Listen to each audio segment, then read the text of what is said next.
اهلا بكم يا اصدقاء في قناة رزق الالكترونيات. النهاردة ان شاء الله هنعمل فكرة رائعة بحبل النور.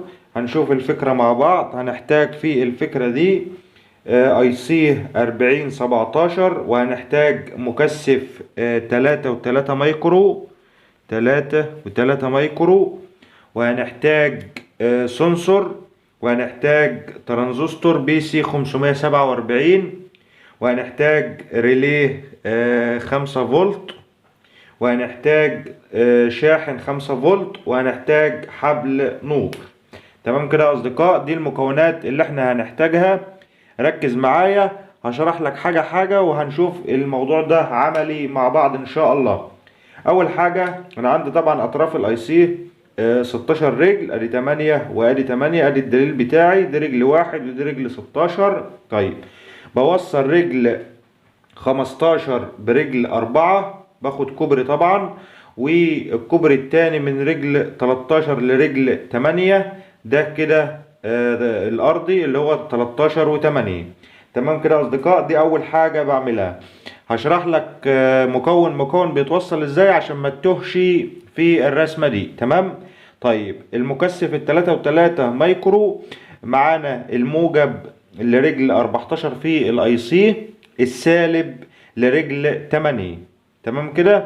نخش مع بعض على السنسور. زي ما شايفين الاطراف كده، دي الطرف اللي من على اليمين خالص هو التغذية ال5 فولت، الطرف اللي في المنتصف الجي ان دي الارضي، وده خروج الاشارة اللي هو الاي ار الطرف اللي من على اليسار خالص. طيب خروج الاشارة اللي من على اليسار خالص هيروح معايا على رجل 14 برضو، الجي ان دي الارضي هيروح برضو على رجل 8، الطرف اللي هو ال5 فولت هيروح معايا على رجل 16، عشان رجل 16 دي هي التغذية بتاعتي.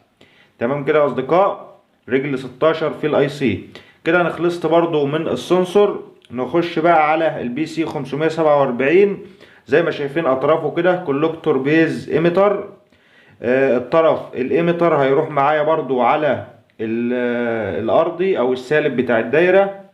البيز هيروح معايا على رجل 2 بمقاومة 1 كيلو، في مقاومة اهي 1 كيلو رايحة لرجل 2 في الاي سي. تمام كده. الكولكتور هيروح معايا فين بقى؟ الكولكتور هيروح معايا على طرف الكويل من الريليه اللي هو من ناحية النورمالي اوبن. تمام كده. اطراف الريليه زي ما احنا عارفين نورمالي كلوز، نورمالي اوبن، كويل، والطرف الكويل التاني والطرف الكم اللي في المنتصف. يبقى الكولكتور فيه ترانزستور بي سي 547 رايح على طرف الكويل من ناحية النورمالي اوبن. تمام كده. في حاجة مهمة هنا يا اصدقاء، ان بوصل دايود، اي دايود بوصله من الكويل ده للكويل ده، الطرف السالب للدايود من ناحية النورمالي اوبن، الطرف الموجب للدايود بوصله اللي هو من ناحية النورمالي كلوز. تمام كده. ده بيبقى على اطراف الكويل في الريلي. تمام كده احنا خلصنا البي سي 547 الترانزستور. نخش بقى على الريلي. الريلي واخد معايا طبعا دول طرفين الكابل ال220. تمام. طرف رايح معايا على طول على النورمال كلوز. تمام. والطرف التاني من 220 داخل لحبل النور. طبعا حبل النور طالع منه طرفين داخل لحبل النور، والطرف التاني من حبل النور رايح فين؟ رايح معايا على الكم. كده انا خلصت الريلي وخلصت حبل النور. فاضل معايا بس حاجة مهمة، اللي هو الشاحن اللي هيغذي معايا الدايرة ويخلي الريلي يفتح معايا. هوصل موجب الشاحن برجل 16 في الاي سي، وهوصل السالب بتاع الشاحن برضو برجل 8. دي كده الدايرة بتاعتنا بكل سهولة. كده شرحنا مكون مكون بيتوصل ازاي عشان ما تتوهش معايا في الرسم. طيب الرسمة دي ايه بقى؟ هنجيب اللي احنا عملناه عملي دلوقتي، هنركن الرسمة دي اهوت. لو حد فيكم عايز ياخدها سكرين شوت زي ما حضراتكم شايفين كده. هنبدأ بقى نجيب العملي. معلش يا اصدقاء، كده في حاجة بس خطأ انا غلطت فيها في الرسمة. ده اللي هو الترانزستور بي سي 547. انا قلت لكم الطرف الكولكتور رايح معايا على الكويل من ناحية النورمالي اوبن. طبعا انا غلطت في الرسمة دي، هو المفروض ان هو يروح معايا على الكويل برضو بس من ناحية النورمالي كلوز. تمام، يبقى في موجب الديود من ناحية النورمالي كلوز. يبقى دي كده هي دي اللي انا غلطت فيها. وعندي برضو في رجل 16 في الاي سي اللي هي هنا اهي هتتصل معايا بالكويل اللي هو في سالب الديود من ناحية النورمالي اوبن. بس كده يا اصدقاء، هم دول الحاجتين اللي معلش انا اسف ان انا نسيت اعملهم في الرسمة، لكن كل الرسمة كده صح وزي ما شفناها في العمل بالظبط. يبقى الكولكتور رايح معايا على طرف الكويل من ناحية النورمالي كلوز في موجب الديود. تمام كده، ده كده الكولكتور بتاع الترانزستور. وعندي طرف الكويل التاني اللي هو في سالب الديود رايح معايا على رجل 16. بس كده يا اصدقاء، وكل الرسمة كده تمام، مفيش فيها اي مشكلة اهي. طبعا يا اصدقاء عشان هي دايرة هي مش صعبة بس فيها توصيلات كتير، فطبعا اختصارا لوقت الفيديو ادي حبل النور اهو، ادي حبل النور اهو يا اصدقاء. وادي الدايرة دايرة صغيرة جدا، هي طبعا في الرسمة باينة ان هي حاجة كبيرة لكن طبعا هي دي الدايرة.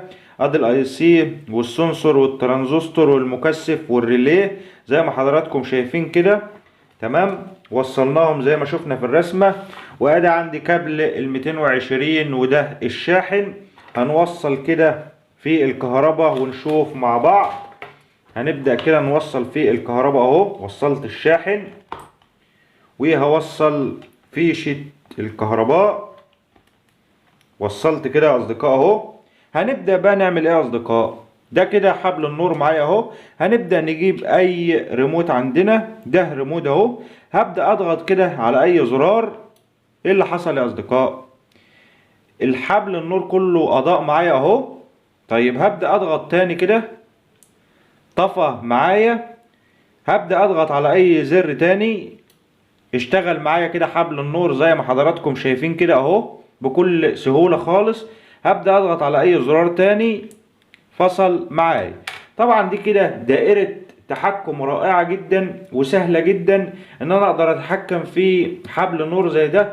ممكن اعمله مثلا على اي ديكور او على اي صورة، وابدأ ان انا اتحكم من خلال الريموت في اطفاء الحبل النور ده من خلال الريموت زي ما حضراتكم شايفين كده. هنبدأ نجرب كده تاني اهو، ما شاء الله.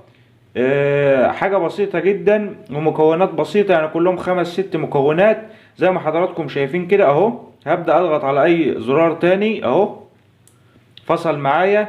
وطبعا التحكم ده على اكتر من 2 متر، يعني انا بعدت خالص اكتر من 2 متر برضو بيتحكم معايا، مفيش اي مشكلة. هبدأ اضغط كده تاني اهو، اشتغل معايا الحبل كله مضيء معايا اهو. يبقى انا بتحكم بالريموت في حبل النور. بس كده يا اصدقاء، دي كده كانت فكرة بسيطة ومعلومة بسيطة. طبعا احنا ممكن بدل حبل النور ده ممكن نستغل مثلا نركب لمبة لو عايزين نتحكم باللمبة بالريموت.